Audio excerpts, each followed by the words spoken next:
Bismillahirrahmanirrahim. Assalamualaikum warahmatullahi wabarakatuh. Waalaikumsalam warahmatullahi wabarakatuh. Alhamdulillah kita berjumpa lagi di podcast Sahabat Hadis. Hari ini saya berjalan jauh ke Semarang. Ini kita bertemu dengan sosok yang luar biasa. Beberapa kali saya bertemu dengan beliau. Mungkin beliau lupa atau mungkin saya yang dilupakan, saya nggak tahu.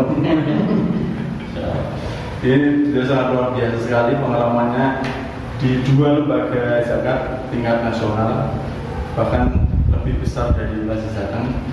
Kita akan bertanya-tanya seperti apa pengalaman dan pembelajaran apa sih yang didapatkan dari beliau, dan seperti apa pengembangan dari dunia perzakatan sendiri. Bahkan beliau sendiri sudah membuat satu lembaga lagi yang ketika keluar dari dua lembaga tadi beliau membuat lagi. Seperti apa lembaganya mungkin kita nanti bisa bisa ngobrol santai. Sebelum kita sapa, saya juga mengucapkan terima kasih kepada yang sudah menonton maupun yang share video-video di Lembaga Jateng Solo. Seolah nanti hasil dari YouTube ini akan digunakan untuk program-program di Lembaga Jateng Solo. Nah, langsung saja kita sapa beliau, biasa dipanggil Pak Suroto. Assalamualaikum Pak Suroto. Waalaikumsalam warahmatullahi wabarakatuh. Alhamdulillah. Alhamdulillah. Ini longgar ya? Alhamdulillah. Baik. Sudah berarti yang terakhir keluar yang sebelumnya itu di ACT. Ya. Itu sudah berapa lama keluarnya? Di ACT terakhir 20 Januari 2020. 1 bulan ini. Berarti 1 bulan ini? Iya, betul. Berarti masih baru itu? Masih baru. Kalau yang lembaga sebelumnya itu di rumah sakit? Iya, betul. Yang di Semarang sendiri atau di pusat? Di Semarang. Oh, di Semarang. Iya. Berarti ACT-nya itu juga di Semarang? Regional Jateng di. Oh, ACT jadi di. Iya. Berarti enggak di istilahnya pusatnya itu bukan di Semarang itu? Iya, bukan. Berarti kalau yang di rumah zakat sendiri kan itu sudah berapa tahun? Alhamdulillah di rumah zakat 10 tahun. Dari 2005 awal dia termasuk yang mengawali merintis rumah zakat. Kemudian sampai 2015 bulan Juli. Ya. Yang berarti awal mulai membuka di Semarang atau Jateng DI ya aja itu? Enggak, Semarang aja. Salah satu tim yang membuka lah ya, salah satu tim awal-awal. Berarti artinya terus berkembang ke daerah lain atau jenengan hanya khusus untuk membuka Semarang? Saat itu dari Semarang sih, ya. Saya memang termasuk hal yang baru buat saya, aktif di lembaga zakat. Yes. Saat itu juga di bagian sis konsultan ya, sebagai marketing zakat gitu ya. Alhamdulillah progresnya bagus ya, kemudian dipindah di operasional, kemudian juga mungkin di cabang. Pas waktu membuka yang di RC Semarang, Iya. itu memang ada pengalaman sebelumnya di lembaga sosial atau memang saya kayak ingin mencoba ya? Satu hal yang baru, ya, satu hal yang baru. Saat itu saya di pengawas proyek, ya, di kontraktor, ya, dengan dunia kontraktor ya sedemikian lah, merasa jenuh, kemudian pengen satu hal yang baru, ya, kemudian masuk di rumah zakat. Ya. Kok terasa klik di hati karena memiliki semangat mengajak masyarakat untuk beribadah, mengajak masyarakat untuk saling membantu, saling menolong, itu yang kemudian terasa betul ya menikmati ya, sesuai dengan passion gitu ya, karena memang yang namanya kebahagiaan, ketenangan itu ya yang merasakan di hati gitu, makanya alhamdulillah bisa bertahan sampai 10 tahun gitu ya. Terus Masya Allah ya, sebagai tempat pembelajaran banyak ilmu rumah zakat ajarkan pada saya, dan saya pun juga termasuk orang yang terbuka untuk saling mengajarkan, berbagi inspirasi, berbagi pengalaman gitu. Karena dengan kita berbagi pengalaman, berbagi ilmu itu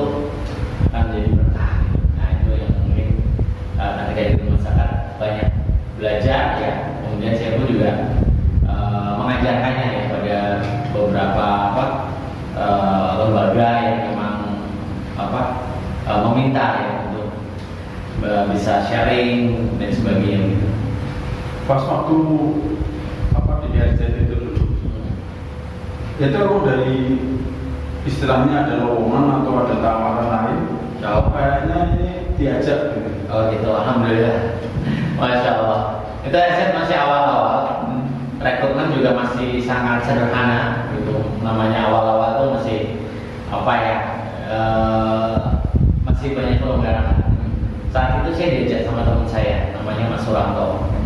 Ya, diajak sama beliau. Kebetulan beliau itu awal-awal itu yang mendistribusikan kotak infak. Ya, saya diajak untuk menjadi apa? Salah satu timnya juga. Ya seperti itu, ya mengawali kotak infak, kemudian ya kurang lebih 1,5 sampai 2 tahun itu distribusi kotak infak di apa warung-warung, toko-toko gitu ya. Ya saya jalani, saya nikmati dan masya Allah. Kemudian progresnya bagus ya.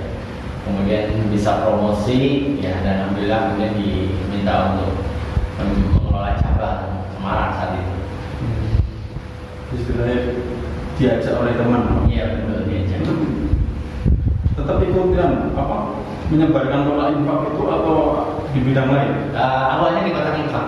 Di kotak infak. Kotak infak dulu, setelah itu pindah ke marketing publik atau apa ini ya, konsultan ya, lebih ke publik, ke personal, kariter gitu yang dikelola. Alhamdulillah progresnya naik, itu terus dipromosikan. Kalau yang temannya masih di konsultan terakhir itu dan keluar beliau 2016. Saya 2016 keluar dari DSN. Berarti tetap Iya. Tetap di SC atau sudah keluar? Teman saya tadi sudah keluar. Sudah keluar. Iya. Bikin lembaga baru juga? Enggak. Enggak. Enggak usah. Enggak usah. Kalau yang di mana? ACT itu nasibnya sama seperti yang di SC atau emang ada tawaran juga? Untuk di ACT awalnya rekrutmen ya, Joe. Di SC saat itu posisi saya sebagai ini ya manajer agensi ya. Jadi SC di tahun 2011 itu memberikan tawaran kepada SDM reguler, kepada SDM saat itu untuk apa? Ada 2 tawaran, masuk sebagai karyawan reguler ya atau sebagai agensi. Jadi DSN membuka satu pola strategi penghimpunan dengan pola agensi tadi. Ya, buat karyawan dan reguler ketika memilih agensi maka dia akan menerima pengunduran diri dan dapat pesangon. Saat itu alhamdulillah pesangonnya cukup besar, bisa buat umroh gitu ya, sampai RSPP ya, alhamdulillah itu. Masya Allah, saya memilih jadi agensi karena ketika agensi itu tidak terikat jam kerja, tidak terikat harus ngantor, tetapi kita harus produktif di pencapaian. Karena ada sharing ada kerjasama gitu. Ketika agensi ini bisa menghimpun siswa, maka ada hak yang nanti yang bisa diterima gitu. Ya seperti ada sharing gitu ya. Alhamdulillah cukup menarik gitu karena tidak terikat jam kerja. Ya, yang penting goalnya adalah penghimpunan siswa sukses. Saat itu pilih itu dan berjalan sampai 4 tahun ya, 4 tahun berjalan ya. Terus di 2015 saya putuskan untuk mengundurkan diri dari agensi rumah sakit gitu. Masuk di ACT bulan Juli 2015 sampai kemarin tanggal 20 Januari 2020 di ACT. Berarti pas keluar jadi agensi itu masih ada kontrak atau ada ikatan? Ikatan untuk karyawan reguler tidak, tetapi ikatan untuk menjadi bagian dari agensi ya karena ada hak dan kewajiban yang ditunaikan gitu ya. Dan alhamdulillah rumah sakit merupakan tempat pembelajaran saya pertama untuk di lembaga zakat dan masya Allah ya saat itu antara rumah sakit Jogja dengan Semarang cukup kompetitif ya 11-12 dengan capaian yang cukup kuat gitu. Kalau yang Sama yang Solo itu duluan Semarang apa Solo? Untuk rumah zakat duluan Semarang. Duluan Nah, Semarang dulu baru Solo. Selisihnya tidak lama sih. Selisihnya tidak lama. Terus akhirnya dari Semarang itu membuka cabang yang lain atau Semarang jadi poros Cukup Semarang aja, Semarang ya. Terus kemudian Solo tidak lama dari Semarang buka juga dari sini gitu.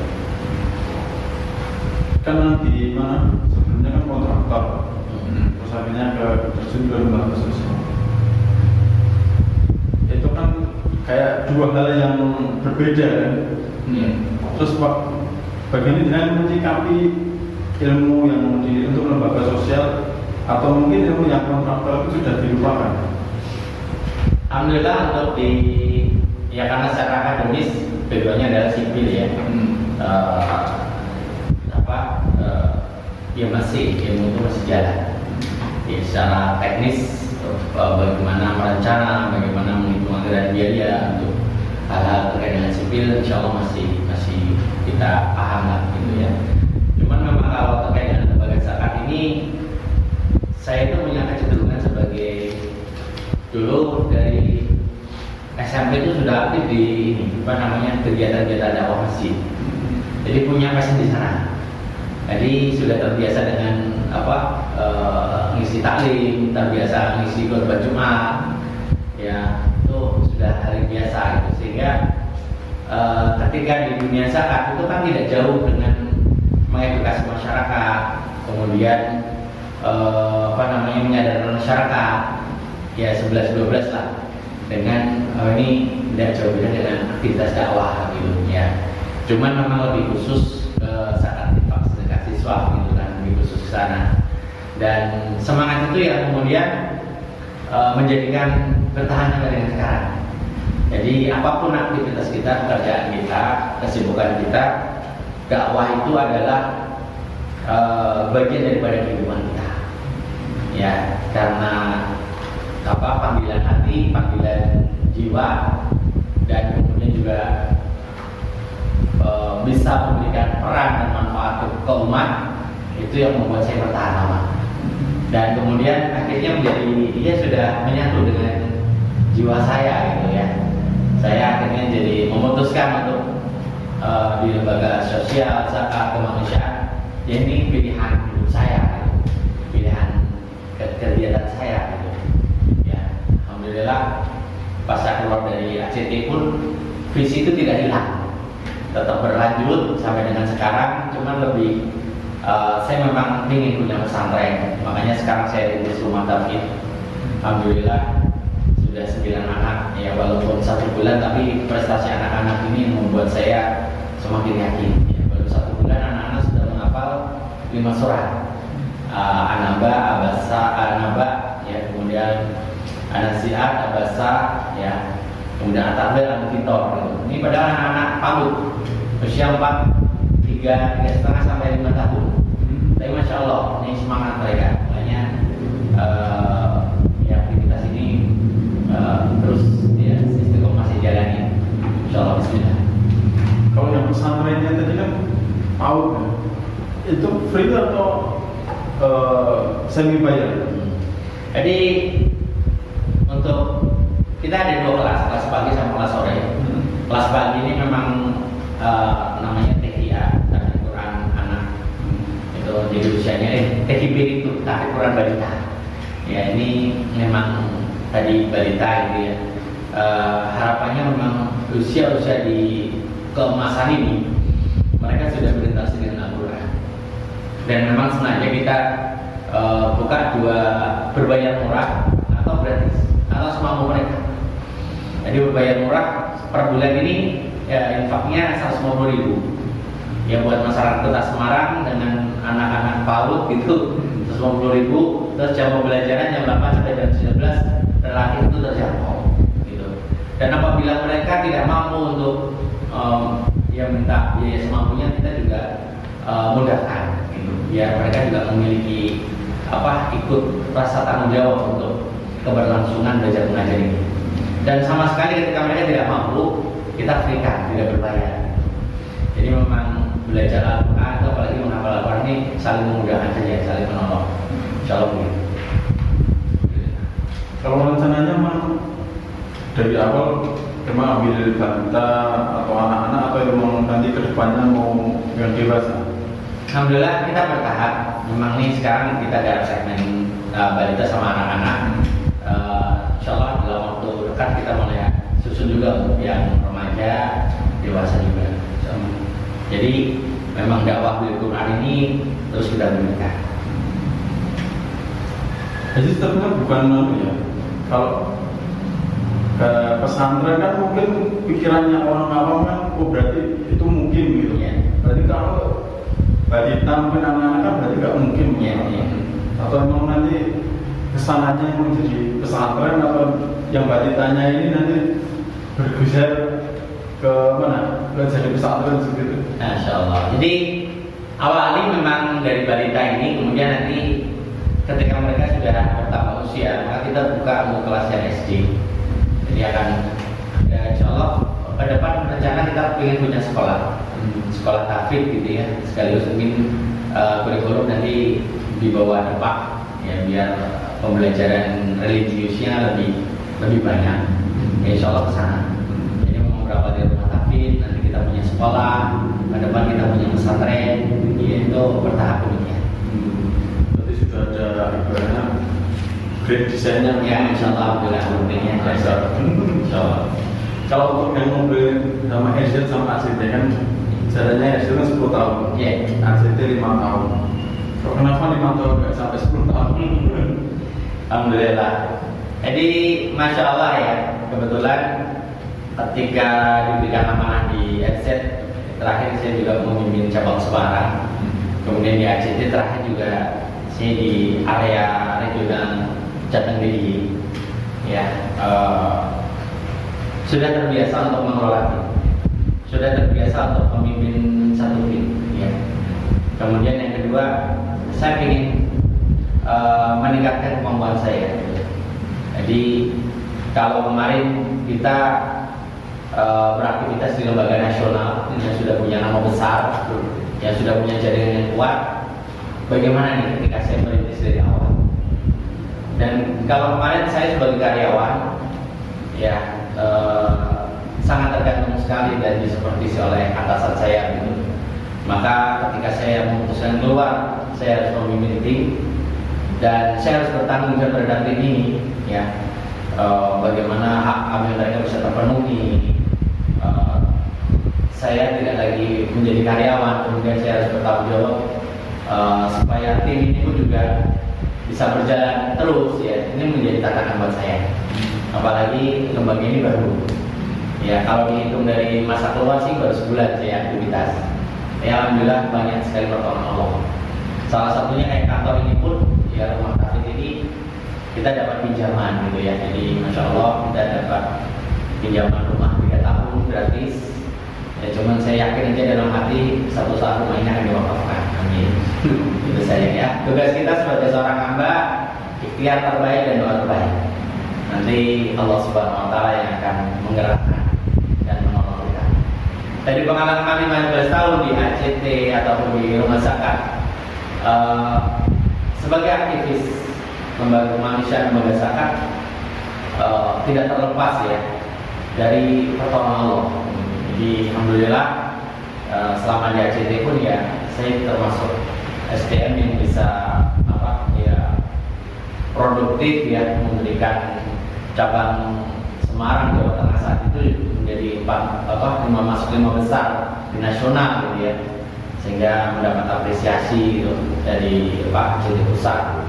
Ya alhamdulillah ini pertolongan Allah gitu, semata-mata pertolongan Allah. Dan Rumah Zakat pun juga alhamdulillah bisa punya prestasi yang bisa diukir ya, bisa menghadirkan rumah bersalin gratis.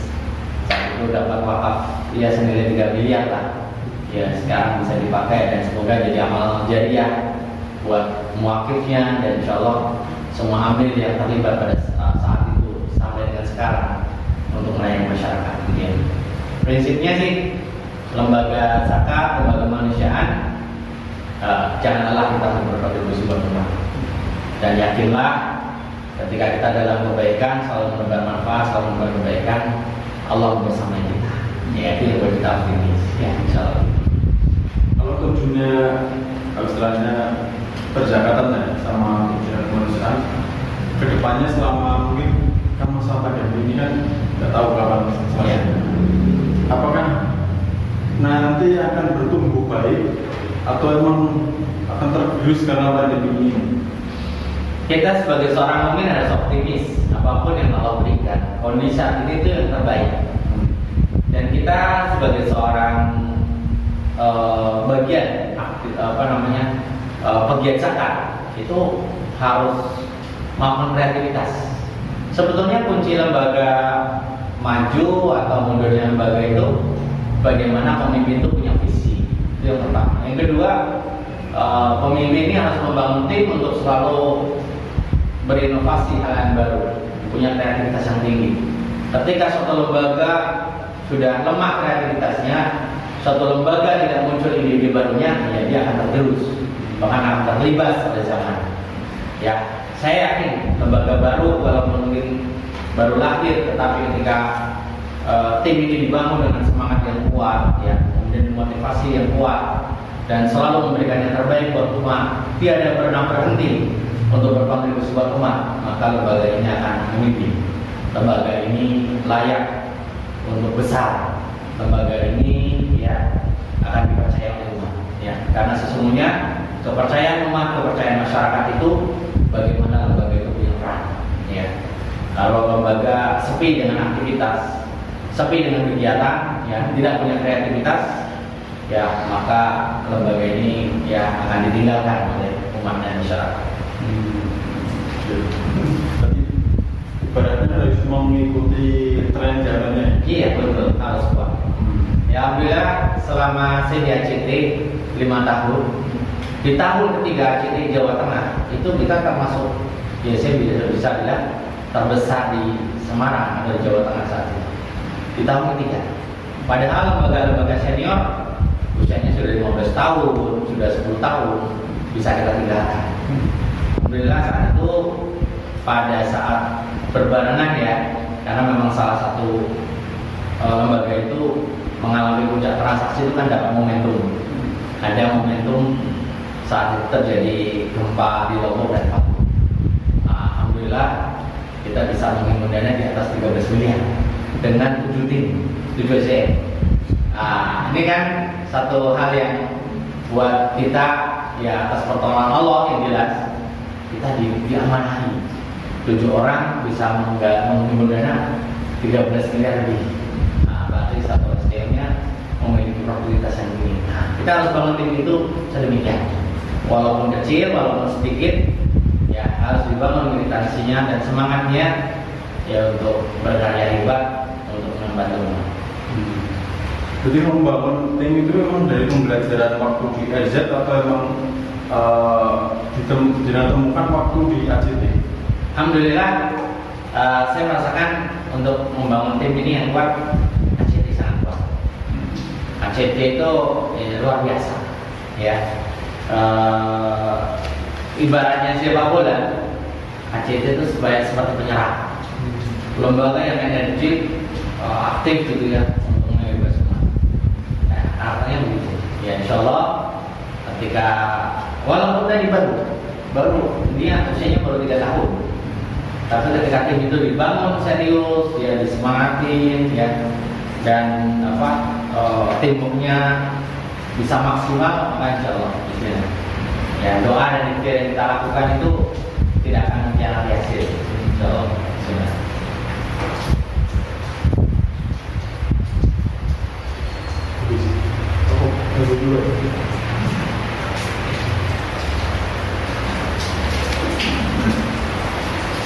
Terakhir ya, Iya.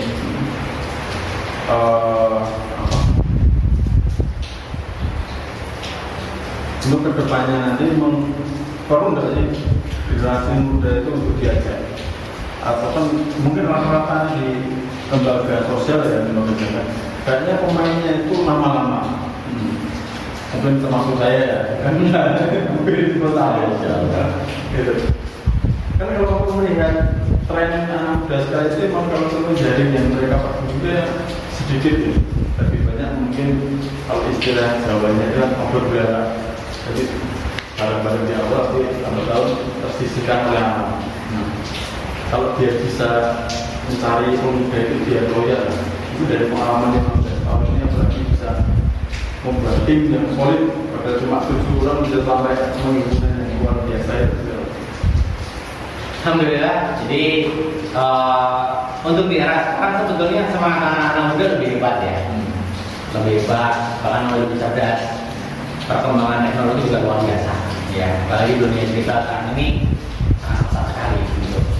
Hampir 24 jam hidup gitu ya, bahkan orang komunikasi itu sudah menjadi kebutuhan pokok ya. Kebutuhan memberi pulsa pakai data itu sama juga membeli beras gitu. Ini di era sekarang seperti itu, Masya Allah. Tentunya kemudahan-kemudahan ini itu harus menjadi peluang bahwasanya jangkauan dakwah kita, jangkauan ajakan kita, jangkauan edukasi kita juga harus lebih global. Ya alhamdulillah saya juga merintis lembaga baru ini, AIM, Aksi Insan Mulia. Walaupun usianya sebulan, tapi alhamdulillah donasi-donasi global juga lumayan, cukup dipercaya publik untuk penyaluran ke Palestina. Alhamdulillah beberapa akad itu transfernya ke sana gitu. Saya memang sengaja lembaga yang kita kelola ini lebih fokus di kemanusiaan, dunia Islam, dan rumah tafsir. Tiga itu yang memang saya lebih fokuskan ya. Kalau kemanusiaan lebih fleksibel lah dalam banyak program ya. Sengaja memang saya tidak membentuk lembaga zakat ya, karena lembaga zakat juga sudah banyak di Jawa Tengah ini gitu.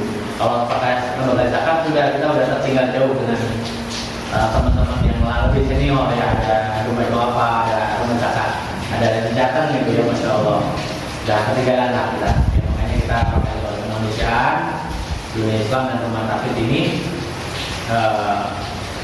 Segmen kita juga menggarap dunia global. Bahkan yang menjadi keunikan AIM ini walaupun baru, kita sudah berusulkan alhamdulillah kerjasama dengan BDI sama Basnas di Papua untuk kita garap Indonesia Timur. Ya, ini kebetulan saya lihat juga di Jawa Tengah ini belum banyak itu Indonesia Timur diangkat. Ya makanya saya ambil beberapa program utama saya itu saya menggarap tema bantu mualaf ya di pedalaman Indonesia Timur. Dan alhamdulillah sambutan publik Jawa ini terutama sangat kuat. Ya makanya walaupun baru, alhamdulillah kuncinya memang kita harus unik. Makanya saya juga cari keunikan dari senior-senior salah di ACT ataupun di rumah zakat, program apa nih yang kira-kira bisa warna yang baru. Rumah tafsir juga lebih kuat sih sebetulnya PBPA, tapi kinerja PBPA juga lebih cenderung stagnan gitu ya. Karena saya garap juga segmen PAUD ya, alhamdulillah produksi juga bagus kan, insya Allah. Jadi kita optimis generasi muda ini, tim saya juga tim muda, tim baru semua, baru sebulan. Mereka juga masih belajar, ya udah dibimbing dengan sabar. Tapi masya Allah dedikasi mereka juga cukup tinggi. Loyalitas mereka, ya kadang malam pun sudah jadwalnya mereka pulang masih saja kerjaan kantor di dalam. Ini menunjukkan karena memang lembaga hebat itu tergantung dari kontribusi SDM-nya. Jadi lembaga hebat ditentukan oleh kontribusi SDM yang hebat.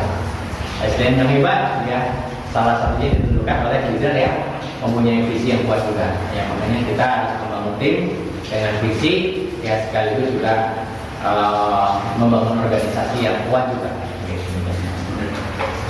Luar biasa sekali ya. Ini tadi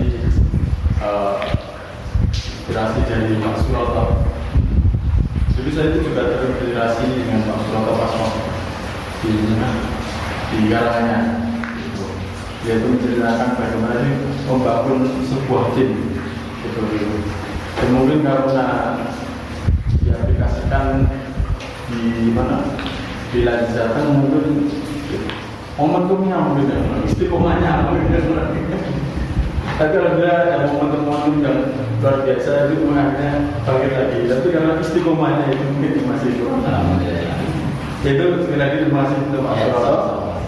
Dan jangan lupa untuk subscribe, like dan share-nya.